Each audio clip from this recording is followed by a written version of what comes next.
Hi everyone, this is Karin at Parenthood Puzzle, and today we have Mr. Edson Williams with us from London.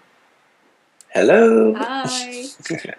You are the founder and leading coach and keynote speaker at Lead by Example, and you also have a corporate background at Nike headquarters. Yes, And you it's my happen to be past. my very own coach as well, so you have taken me through the things that we are going to talk about today in this interview, Mm. namely flip the script. Mm. So, first of all, welcome. Thank you. Thank you for having me. And it's so cool to do a Skype interview. Yeah, isn't it? Yeah, That technology is amazing. I know. Uh, could you tell us a bit about flip the script and how that came about?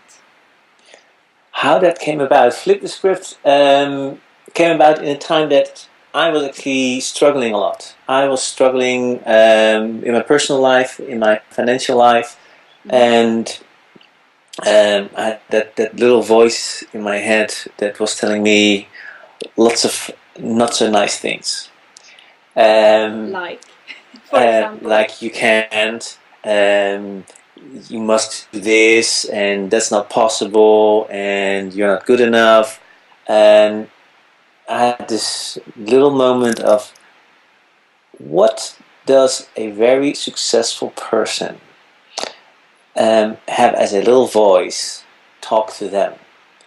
And I thought, I bet that little voice says something completely different. Mm-hmm. And that's when I started to just dive into all the success studies I've done, and I'm very fortunate that I've worked with a lot of very successful people. We're talking about songwriters, Grammy award winning songwriters, professional football players, um, yeah, athletes, performers, very successful business people, and I started to analyze their behavior, Mm-hmm. um, and that's where Flip the Script came from. Basically, to change that little voice that's talking to me. And for Mm-hmm. those of you who are watching this, that little voice that's talking to you right now, asking you what little voice. So Exactly. it's that little voice, and the first little Flip the Script was when I started to change what I was saying to myself. And then I started to change the questions I was asking myself. Mm-hmm. And that's where the whole creation came from. It's like, okay, so there is a process to this. You know, it's more than just doing the opposite. Mm-hmm. But yeah, Yeah, the because video and my workshop yeah, explain that process. no, yeah, because I'm sure that all of us are stuck in that, more or less, that you unconsciously think about, yeah, those nagging little thoughts. So, what is then flip the script? How do you go about explaining it, short and sweet? Yes, short and sweet. We are scripted. You know, like you said, all of us have these moments where we're saying bad things to ourselves, or we're actually focusing on the things that we don't want. And my simple explanation for it is that we're living in a world where there's a lot of focus on fear, on negativity. You know, you look in the news, the media. It's all about what's wrong in the world. All the gossips are about what this person has done wrong. And then if you go a step further, and you'll find it that in schools, and this is what teachers do to their students as well. It's like if you're not good at a certain subject, then you're going to spend more time. Basically, they're going to encourage you to spend more time on that subject to become better. Because if you're not good at it, you need to become better. And then your parents do the same thing, and you spend extra hours. And if your parents can afford it, they get you an extra tutor, and you're going to spend extra money. Mm-hmm. And then if you flip that, then you get to a very interesting conversation that I had with a professional football player, a friend of mine, um, where I was sharing with him about my sport and that I love boxing, and he's like, "Oh, I used to box as well." I said, "Oh, that's interesting. But why did you stop?" And it was a very simple reason. He said, "I was better at playing football." And now we're a couple of decades later, where he's a legend, multimillionaire, has played for the biggest teams in the world, won numerous trophies, is a multimillionaire, and he just made one simple decision to focus on what he was already good at, and then master that and work really, really hard, and history. The rest is history.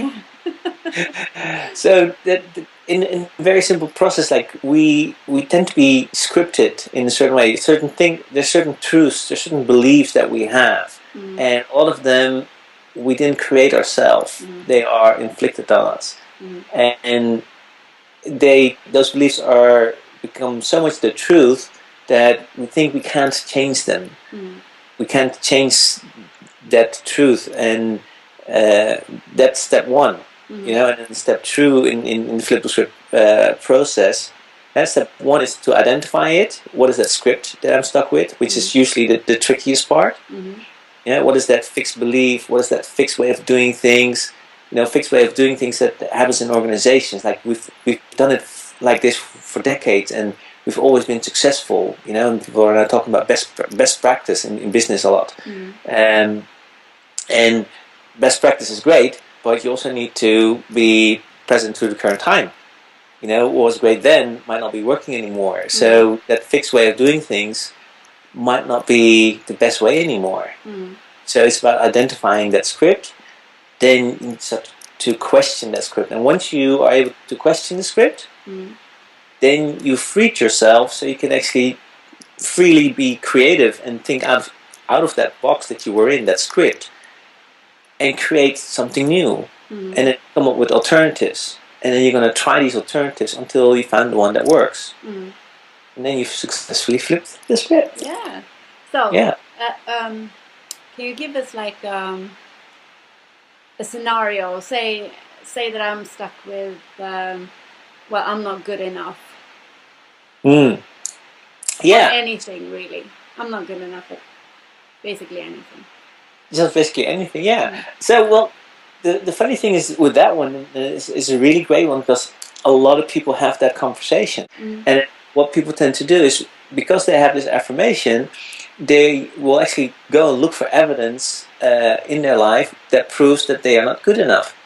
And what has happened is there's a script of I'm not good enough. People have basically brainwashed themselves with something that at some point in their life somebody has said that they did something wrong, and that made a certain impact on them. And in your case, or whoever can relate to this, just go back and realize that there's one person, usually it's only one person, one event that happened in your life, and where you weren't good enough or failed at something, which of course is crazy to define your life by the opinion of one person, or the one, and it's not even failure, the one time you didn't succeed yet. You know, have there been times in your life that you have been successful?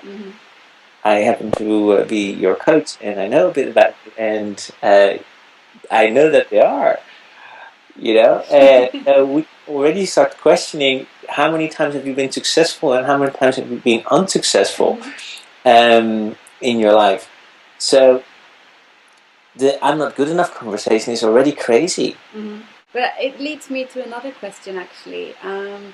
This work-life balance, which is also a bit of a mantra or an affirmation in today's world, in today's society. The flip the script with the work-life balance is that it's another fashionable thing, work-life balance, and people are trapped in it.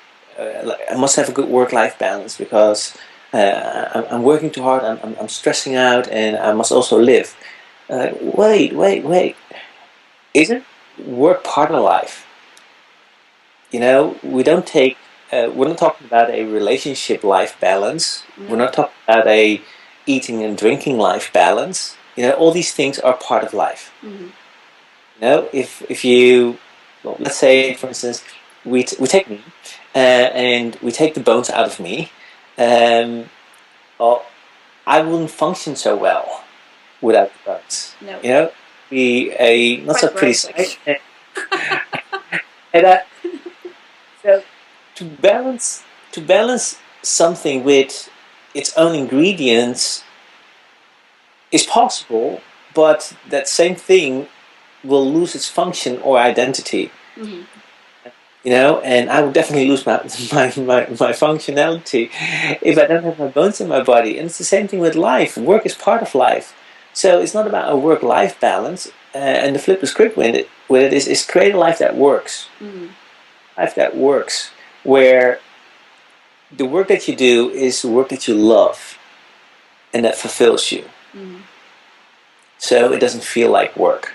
It is something that you're passionate about, something that fulfills you, and then make sure that your relationship, your love, that you get to give and get to experience and get to enjoy your partners, your loved ones, your family, and then when it comes to your health, take care of your body. That's what we have. We have the body, and we need to look after it because this body is going to carry us, and this body is there for us to have an incredible journey. Mm-hmm. And then there's this thing that is bigger than us, and we need to really, really, uh, be honest with that and be with that, and which is about spirituality, about contributing, about giving to others, because that's fulfilling. It's about faith, Mm-hmm. faith, belief, to fulfill you completely. Mm-hmm. It's all about making it complete. Mm-hmm. And if you create a life that works, you're not going to talk about a work-life balance. You're going to talk about life. Very true. I feel good. I'm happy. I have a life that works.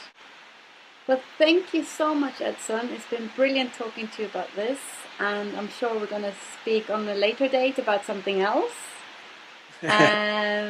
So I wish you all the best Thank and you. have a nice day.